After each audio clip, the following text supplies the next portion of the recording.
In this video, I'll be checking out the 70mai T800 3-channel and dual 4K dash cam. If you're looking for a triple recording dash camera for your car that features dual true 4K recording, an excellent Sony Starvis sensor for front and rear cameras, then keep watching for my review because there's a lot to go over in this dash cam. So without further ado, let's check out what comes inside the box. Okay, so here's what you get inside the box. You get quite a thick user manual, customer service card and rear camera user manual. You get a 512GB class 3 SD card for the recording of the dashcam footage. You get 2 sets of electromagnetic stickers for your windscreen for easy installation. You get 2 spare adhesive pads for both rear and front facing cameras. You get the T800 camera itself. You get its rear camera. There is a dual USB-A socket to power the camera and an additional socket to power a secondary device such as like charging your phone, for example. Here is the mounting plate for the windscreen with its adhesive transfer already pre-attached. And then you get 2 main cables. The first is the main cable to connect to the main front-facing camera. And then you have quite a rather chunky rear-facing camera that attaches the main camera to the rear-facing camera. That is both dual USB-C. Oh, and finally you get a prying tool to help with the cable management in the car. 70mai also has a number of accessories that are available for all of its suite of cameras, and here are a few of them that they've kindly sent me for this video. Here is the polarizing filter for the T800 main camera. I would definitely recommend adding this accessory to your basket if you're considering this camera, because the polarizing lens really helps reduce glare from the windscreen as well as glare from oncoming lights as well. So it's going to really help with the clarity of that footage. And on top of that, it's going to help with the contrast of colors of daytime recording as well as sometimes night. And it'll also help protect that lens through that glass should you have any accidents of scratching that lens in your car interior. Now it's only going to do that front facing camera. It's not going to do that rear internal cabin camera. It's a little too big to go over the rear facing camera. I'd say it's mainly made for that front facing camera here, and that just literally goes over nice and snug. You can rotate the polarizer there to get that reduction in glare on your dashboard. So I'll show you that in the demo as well of how that performs. Now the next accessory is their Hardwire Kit. This kit basically allows you to add 4G compatibility for remote monitoring of your dash camera in your vehicle. Now it needs to be hardwired, so it comes with the connecting cable to the camera. So not only can it power that camera too, but also this will need to be connected to your car. It has a SIM card tray that you insert a 4G SIM into. Then that's the connection to the camera. And then this connection is basically to hardwire the power to power that puck. You can't power it any other way. It will need to be connected to a fuse board to power it. Now I haven't got that ability in my car because it's a leased car, so I won't be able to show you this particular accessory in this install. But you have all the necessary accessories to come with. You've got a SIM card removal tool and manual, the 4G adapter itself, and the cable to connect to the camera. And finally, we've got the battery pack for the dash cam. This basically helps power the dash cam for 24-hour surveillance through the built-in battery that's inside. And in addition, you also have the ability to power this adapter without using a fuse cable, connecting this adapter to the battery pack and then this to your 12-volt adapter so you can continuously supply power and recharge that battery back up. Now it has 7,500 milliamp hours, which doesn't seem quite a lot, but it will be enough to continuously allow that camera to be recorded. Also, it's also being powered back up with the car. Now, that means that it is a very heavy battery. You can plug that underneath your car seat, for example. It comes with all the necessary cables to power the battery from a fuse board and your car internal battery. But if you don't want to use that, then as I said earlier, you can pair it with that cable instead, which is sold separately. You've got a DC in for that cable, and you also have a 12-volt out to connect it to additional source. Then you've got also a 5-volt out to the camera as well. LED indicator lights here to let you know that the status of the battery power currently, but there's nothing else on the other side, nothing else on top, no mounting ability of that battery other than some Velcro strips that come supplied. So I'd say if that's a significant thing that you will need in terms of a power source, then this battery bank will definitely help give those dash cameras the ability to have continuous recording whilst you're not in the car. Okay, so looking over the main camera then, it is definitely a larger than a previous 70mai camera that I've had in my car. Probably a little bit smaller than this, but this obviously has the inner workings for a rear facing camera, which is also infrared, so it works in the night in the dark cabin. And then you've got this main front facing camera at the top here with some vertical adjustability, but no horizontal adjustability. So do have to factor that in when you go through the installation. You've got a mounting bracket point up here, which the mounting bracket clips onto and slides into. Passive cooling holes at the top with dual USB-C connection for power and also to daisy chain to the rear of the car and the rear facing camera as well. Over on the left hand side, we've got a micro SD card slot there, power button to turn the camera on and off, as well as sleep the main screen on the front. And then you've got a speaker on the side there for playing back video on the actual device itself, as well as assistant based warnings as well. On the right hand side, there's a reset switch on the top there. Some cooling for the camera, no doubt, for the internal facing camera. You've got some degree, I'd say, probably less than 90 degrees, almost 90 degrees pitch vertical of that internal facing camera. Again, no left and right rotation on the camera as well. On the back here, we've got quite a large display, which you can also use with the 4 function buttons to not only change settings, view back content, put picture in picture between all 3 video feeds, as well as framing the camera up when you first install it too. Underneath there is again some passive holes on the bottom for cooling, and that is pretty much the main camera. Jumping over to the rear camera then, we've got pretty much the same situation where we've got the rear facing camera there. Again, this is a 4K lens on the back there with the same Sony IMX678 sensor on there. So hopefully we'll get some very good quality captures both day and night, as well as HDI functionality as well. On the side here, we've got the USB-C port to power the camera and send data back and forth to the main front camera, which is basically doing all the heavy lifting. And on the bottom, you've got the pad pre-installed, ready to be stuck to the rear view of the car. Passive holes on the side there, some branding as well. Nothing on this side. And then the whole thing rotates a full 360 degrees. So you've got full rotation there. And that also rotates that USB port on the side. Again, no sideways functionality. So you do have to make sure that you mount that perfectly fine using the camera feed whilst you're installing it into your car. Now I'm going to quickly fire this up using the cables provided. All right, so we have this cable now connected to our 12-volt adapter in the side there, and then we're going to plug it into the top port for power, which is the inner one. And then we'll peel this away.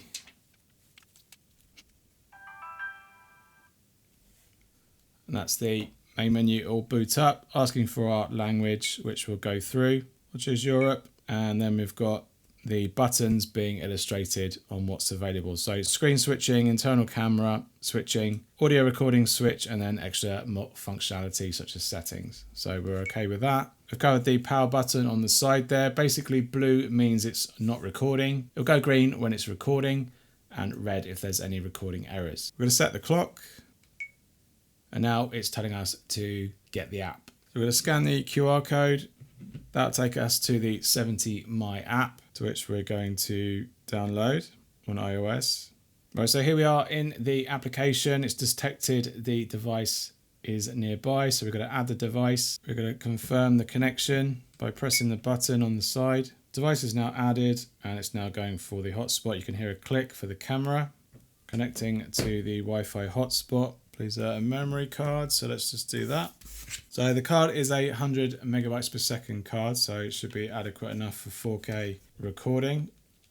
We put the front facing side facing the screen. Card's inserted, we're now seeing all the content. We've got a formatting the card, and that's us now recording. So you can see up the top left there, we've got the internal camera. That's switching between night vision and color at the moment. Obviously this is now recording me.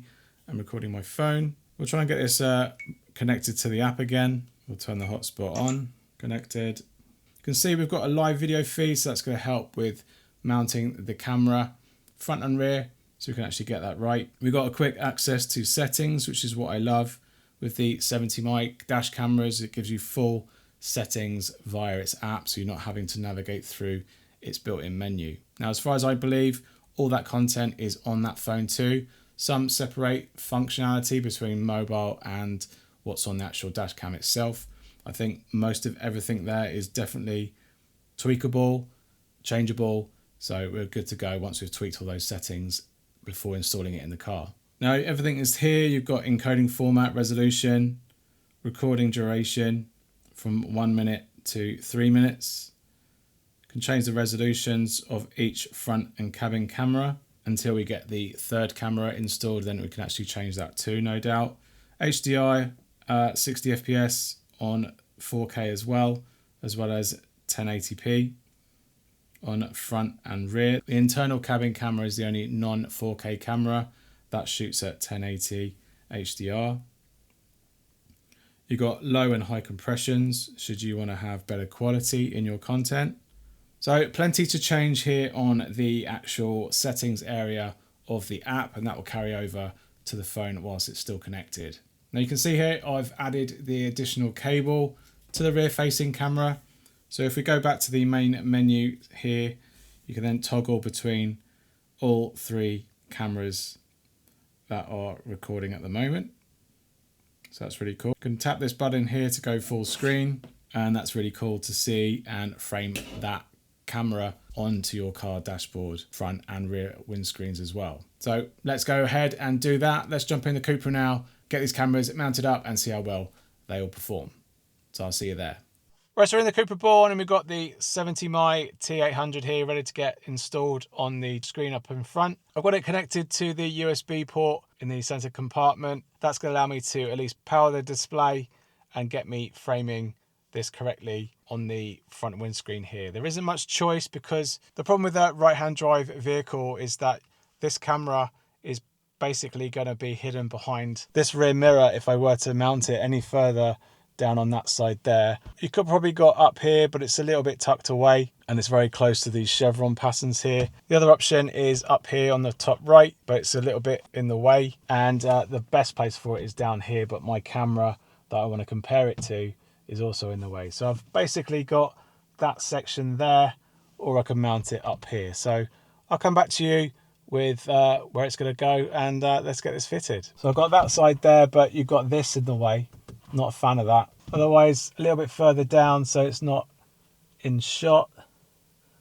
But then this is hidden behind this mirror here as well. So I've got to go a little bit lower down, probably something like that, to get the full effect of not having that lens in the way. I'm going to switch that to there and make sure that is not in the way, because you can see the mirror gets in the way then. So something like that, I think, is the next best thing. So I'm going to mount it in the middle and get this all zeroed in. So I'm now in the passenger seat. I'm going to use one of the electromagnetic transfers here. It's a little bit tricky, but roughly center it as best you can. And that's the sticker all nice and fitted.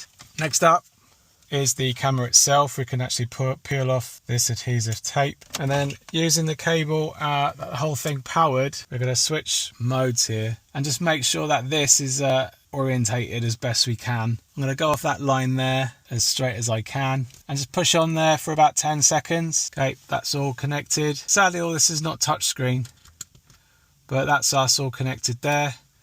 And if I switch to there, you can see that the camera is not too much in the way. I might have to get that in at least into view, but you've got a good spread here between passenger and driver.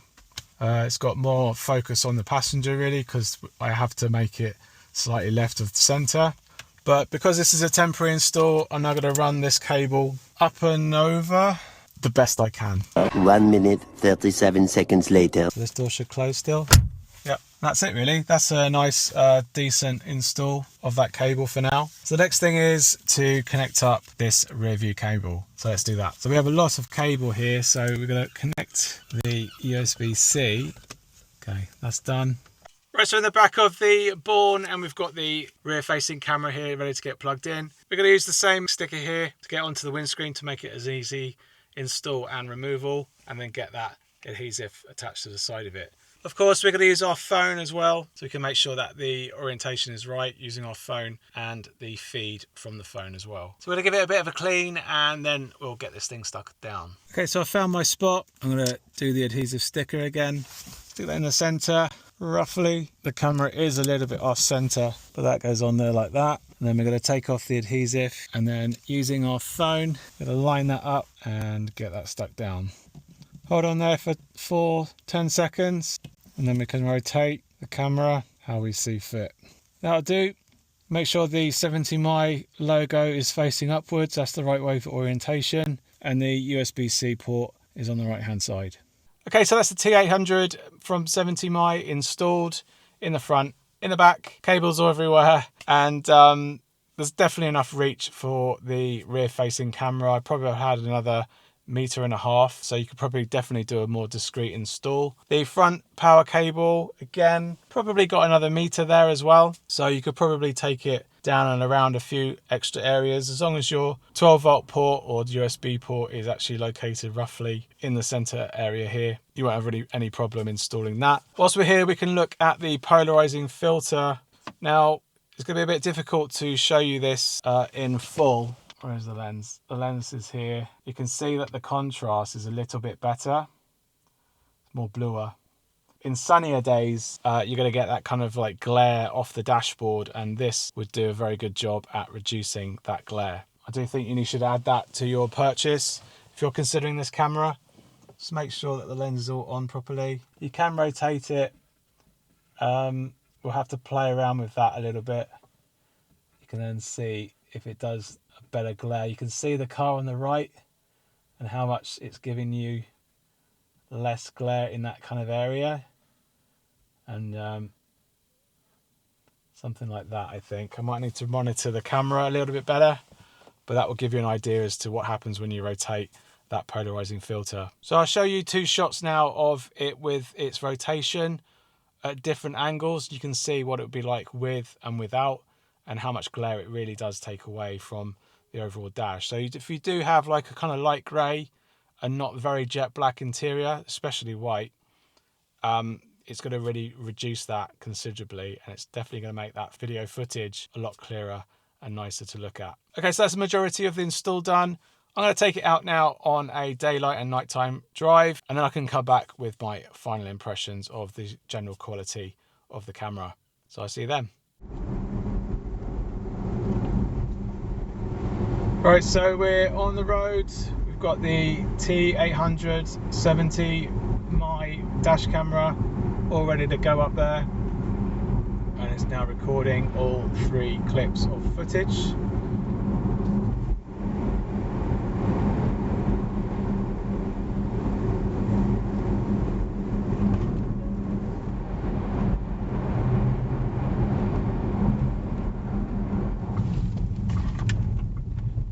Right, change of plans.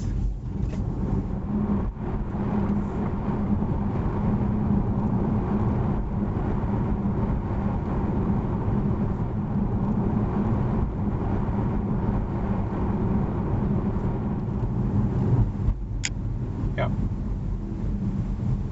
How's that look? Back out again.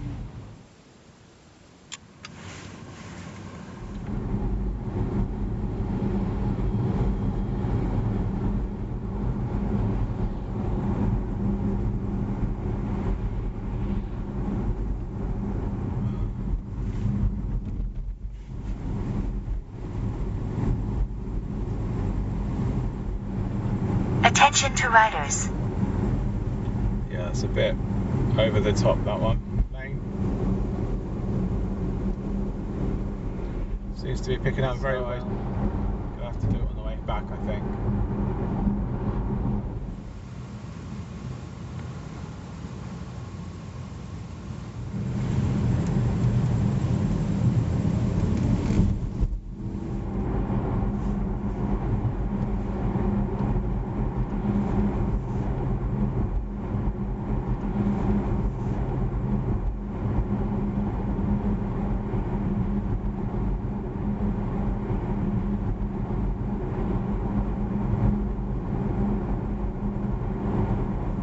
let's boot it.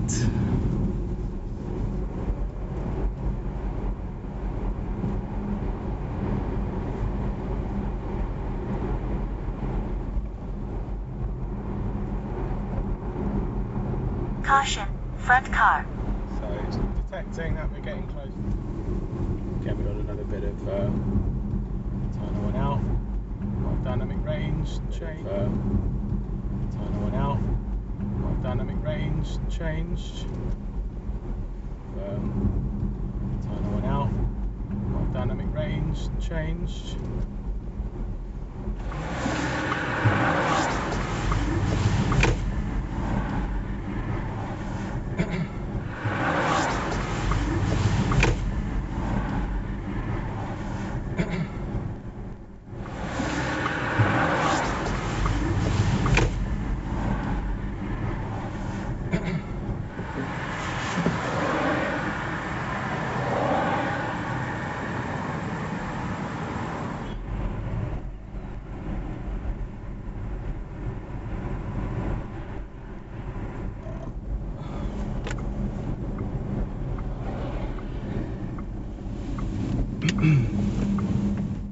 So the 70mai T800 3-channel dash camera currently retails for $299.99.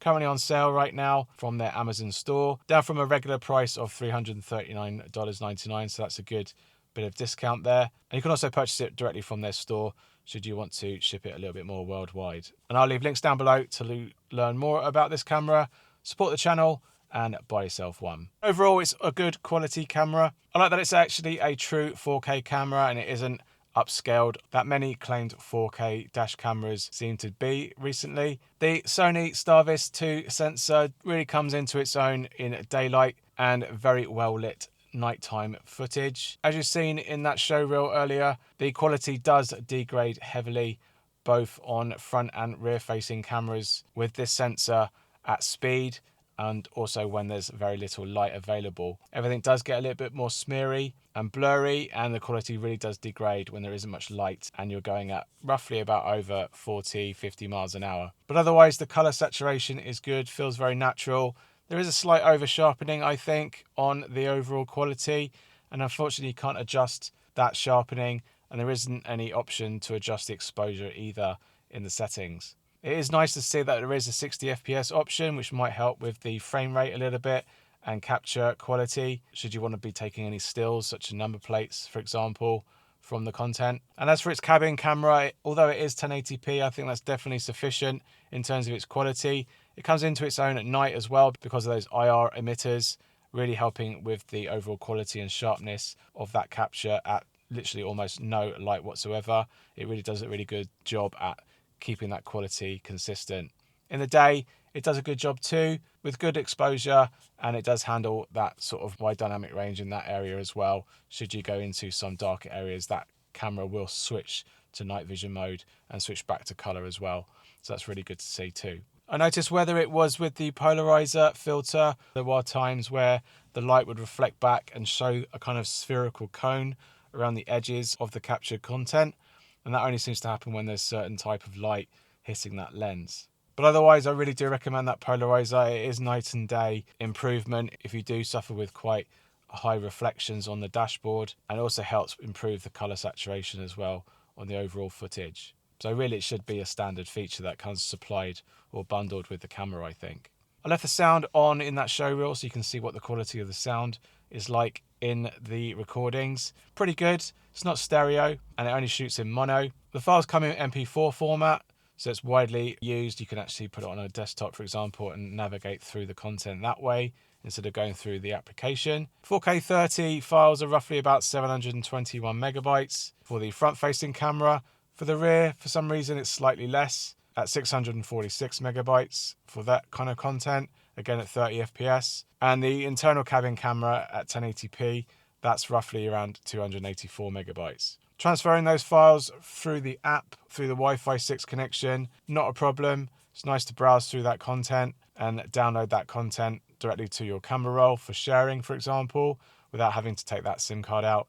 Is always super handy. as is its access to its settings area from within the app. That's really nice to adjust as well. And there were some features in the app that weren't selectable in the actual menu system of the camera itself, such as the 60 FPS 4K mode. And thanks to that Wi-Fi 6, you have really quick file transfers of around 40 megabytes per second. So a 200 megabyte file will download roughly in about 5 seconds. But the install was super easy. I like that everything's all nice and compact, not things sticking out too much, such as the cabin camera. And I would like that camera to be more central, so it doesn't force you to mount it in a certain way should it be in the left or right hand drive side of the windscreen. Its ADAS system isn't on by default, but I probably would turn it off. It's quite intrusive during your navigation. I don't really be told that I'm changing lanes. Car in front is pretty good, that kind of warning, but cars pulling away, not that important. The motorcycle warnings were quite frequent, even though they're just cycling in front of you.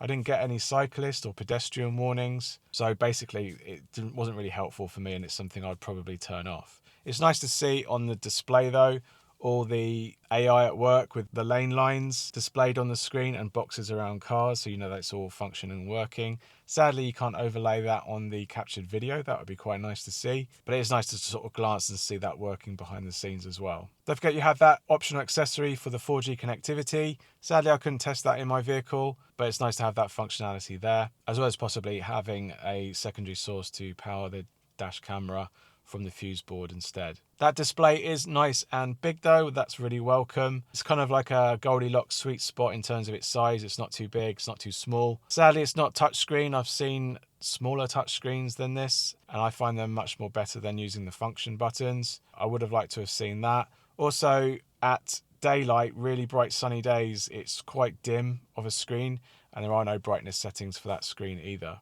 I'd say the worst thing about this camera is not only its nighttime performance, is I'd say it's priced quite heavily in that higher end area of dash cameras. Yes, you are getting true 4K quality out of it, and lots of extra features do come bundled with it, so it is a case of you get what you pay for. But at roughly in that $300 price range, there are cameras that are as good with Sony Starvis 2 sensors that could potentially be half the price. So do shop around, and if you do think these features are really worth that investment, then this is definitely a good camera worth checking out. And if you'd like to hear more about the 70mai dash cameras, I have a roundup of their top 3 flagship 4K dash cameras on the channel coming soon, so please do consider subscribing and get alerted when that video goes live. Alright, thanks for watching, and I hope you found this video helpful. If it has, give us a big thumbs up down below and let me know in the comment if you have any questions about this T800 dash camera from 70mai, and I'll try my best to answer them. If you like this content and you'd like to support my channel, you can do so by sending us a super thanks on YouTube down below. You can also hype this video for free, and you can check out my QR code up here to buy me a coffee, and you can support me there too. I really appreciate it. Thanks again for watching, and I'll see you on the next one. Cheers, bye.